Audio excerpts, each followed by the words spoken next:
Representative. What does that mean? Well, according to the Oxford Dictionary, representative means a person chosen to act or speak for another or others. So in our government, we have the House of Representatives, which votes on laws and legislation of Australia. There are currently 151 members. Each represents an electorate. The Cowper electorate, which goes from Port Macquarie in the south to Coffs Harbour in the north and out to Dorrigo in the west. Cowper has been held by the National Party for 99 out of the last 103 years. Currently the member for Cowper is Pat Conahan. Pat was elected to represent the people of Cowper in 2019. In this video, I got some of the things he voted for or against, and see if this represents you. I used theyvoteforyou.org.au in this video, a great website to see how members of parliament vote. One thing he voted against is even considering a debate on legislation to create a federal anti-corruption commission. This legislation was put forward by independent MP Helen Hayne. This anti-corruption commission would reduce MPs like Dave Sharma, who allegedly bought shares in Qantas just a couple hours before the Deputy Prime Minister at the time, Michael McCormack, announced a $715 million relief package for aviation, which increased the stock price of Qantas. Helen Haynes, Labour, all the independents, and Liberal MP Bridget Archer voted in favour of debating, and the rest of the Liberals and the Nationals voted against it, with a total vote being 66 in favour and 64 against debating the legislation. Wait, it didn't pass?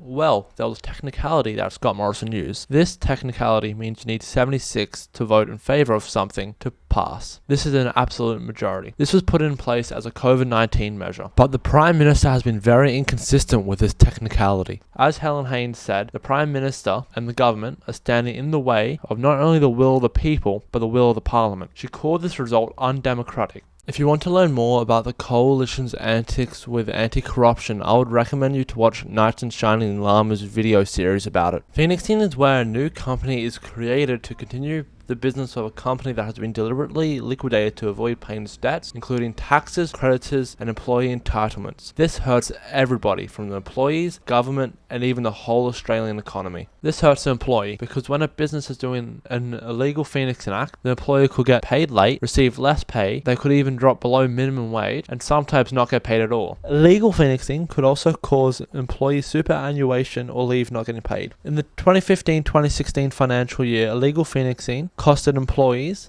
$31 million to $298 million.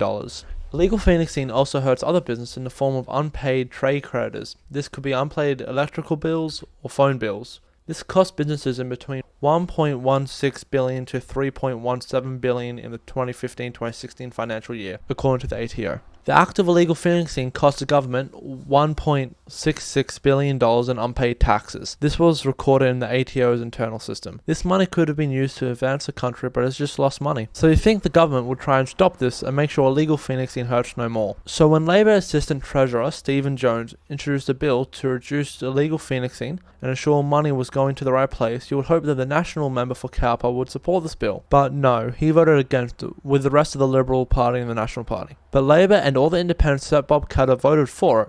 I'm not sure about you, but I want a local member that would reduce illegal Phoenixing, and from this bill, it seems like Pat Conahan isn't that type of member. When I was writing this video, I got a pamphlet in the mail about Pat Conahan. There was a section of the paper that he displayed all the local school upgrades in the area, but I found something weird about it. 10 out of the 17 schools listed were private schools. I'm not sure if Pat got confused or something, but I believe the public schools should be the ones getting the taxpayer money. This doesn't just happen in Cowper. This is a nation-level trend. Between 2010 and 2020, government spending on independent and private schools has increased $3,338 per student, when public schools have only increased $703 per student. In 2017, the Schooling Resource Standard, or SRS, was passed by the Turnbull government, which means schools will be funded to meet each student's educational needs. This was based on the 2011 Gonski Review. Public schools were only funded at 90.4% and private schools were overfunded at 100.9% in a Senate estimate predicting the funding in 2029. A Save Our Schools estimate shows the funding of public and private schools over a 10-year period between 2019 and 2029, with New South Wales public schools estimated to be underfunded by almost $21 billion, with private schools being overfunded by $2 billion. This shows that Australia is getting less and less education equality due to the coalition. But what does Labor offer? Labor's Shadow Minister for Education, Tanya Plibersek, said that public schools should get 100% of their SRS funding. Labor also claims they'll deliver a $440 million fund for building upgrades for better ventilation and student wellbeing fund. Other things Pat has voted against is increasing funding for TAFE traineeships and apprenticeships. Meanwhile, Labor supports increasing funding for TAFE traineeships and apprenticeships. They also announced a $1.2 billion plan to cover the cost of 465,000 TAFE places and make 45,000 new spots. This would also make 20,000 new university places. Now for a speed round of what Pat Conahan has voted against. He has voted against increasing consumer protections. He has voted against increasing transparency for big businesses by making information public. And he has voted against protecting Australian sovereignty in trade agreements. In August of 2019, Pat Conahan used the Nationals logo on a post announcing the Stronger Communities program.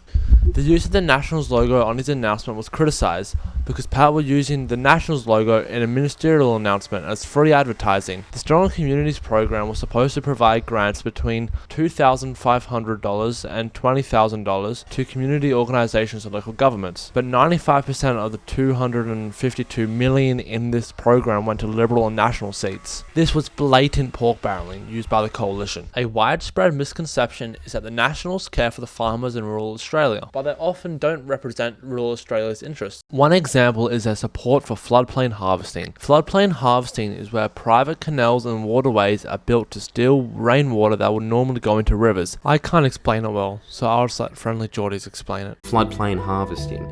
Think about it like this. If bitcoins were water entitlements, a speculative abstract asset for most, floodplain harvesting is a little like Bitcoin mining if it were way worse for the environment. Actually, bad analogy. Simpler way of putting it, floodplain harvesting is a method of water theft, full stop. Basically, farms divert water that would naturally flow into the basin into private dams. This water can be later used for irrigation, usually to irrigate profitable yet water-intensive crops like cotton. This means floodplain harvesters, in theory, can save all their legal entitlements not using a drop for irrigation, instead treating those water licenses like stocks to speculate on. They can then use the unaccounted floodplain harvested or stolen water to irrigate their cotton, making water scarcer and their licenses, or as I like to call them, stocks, more valuable. This water would usually go into the river and support farmers further downstream. But because most of the floodplain harvesting happens in the northern part of the basin, the farmers in the southern part of the basin get hurt from it. This floodplain harvesting is one of the reasons why the river runs dry. This destroys rural communities, having suicide rates rise when the river runs dry. Wilcannia is a town that is very heavily affected by the floodplain harvesting upstream. They have a life expectancy of 36.7 years for males and 42.5 years for females. This rivals some of the poorest countries in the world. Wilcannia was so low on water they had to get shipments of bottled water, and this water wasn't from the government. This water was donated. This donated water went on for 6 months. Wilcannia is a town that lives on a river having to be donated water. This really shows something's not right. The largest irrigation property in the southern hemisphere, Cubby Station, is mostly owned by Shandong Ryu, a Chinese cotton company. Cubby Station holds 460 gigalitres of water. That's 184,000 Olympic swimming pools worth of water. This water is 38 times more water than the Murray-Darling Basin's entire indigenous community zone. This water could be flowing past Wilcannia, keeping its wildlife and its people healthy, but it is just being held to grow cotton for an offshore company. And according to an ATO ruling, offshore investors don't have to pay a cent of tax. The New South Wales government internal legal advice calls floodplain harvesting illegal, and almost all legal professionals say it's illegal, but the New South Wales National Party is trying to make it legal, with lots of push for making it legal from the New South Wales Minister for Water, Melinda Pavey. They have tried to do this multiple times, but Labor, the Greens, shooters, fishers and farmers, and independents in the New South Wales Senate has teamed together to stop this from passing. You could argue that this is just the New South Wales Nationals, not the federal Nationals which Pat Conahan works for. But he has supported and promoted the New South Wales Nationals before. He even appears on his own website with Gurmish Singh, the New South Wales Nationals member for Coffs Harbour. And in one of these photos, he even appears with the former New South Wales Nationals leader, John Barilaro. On Pat's website, there is an article with a picture of him and Melinda Pavey, the New South Wales Minister for Water, which has tried to make floodplain harvesting legal many times. Floodplain harvesting is a fact, and the Nationals' involvement in rural Australia is too long to give enough justice in this video. I would recommend you to watch Bloodwater, The War for Australia's Water, a documentary on this subject. Ultimately, what does Pat Conahan and the Nationals stand for, in my opinion, using my findings? They stand for making more businesses, workers, and the government lose money due to a closable loophole. They stand for private schools, but not public schools. They don't stand for TAFE traineeships and apprenticeships. They don't stand for consumer protections. They don't stand for increasing transparency in big businesses. They don't stand for Australian sovereignty and trade agreements. They don't stand for removing corruption. Finally, they don't stand for regional and rural Australia. In the House of Representatives, Pat Conahan of the Nationals represent the people of Cowper. Now, when it comes to May 21st, think about this video. And if you don't feel like Pat Conahan and the Nationals represent you, then put them last. Theyvoteforyou.org.au was a great resource I used to look at what Pat Conahan voted for and against. If you want to learn more or see what your representative stands for, use this website. I hope you enjoyed. Thanks for watching.